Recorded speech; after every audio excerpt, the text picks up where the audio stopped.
Why do 80% of gamers care about achievements, but only a tiny fraction earn the rarest ones? Enter Steam Achievement Manager. But does it level the playing field or break the game?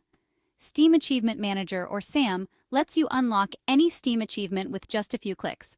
No boss battles, no grinding, no sweat. Sounds epic, right? But here's the catch. Using SAM is widely considered cheating. It skips the actual challenge, and most achievement hunters frown upon it. Think of it like using a cheat code in a competitive match.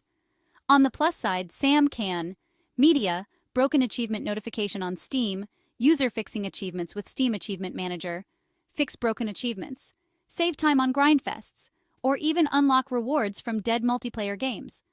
But the risks? Game bans, broken profiles, and even a permanent VAC ban if you're not careful. Bottom line, SAM is the ultimate cheat code, but using it comes with big risks and zero bragging rights. Earn your achievements or hack at your own risk.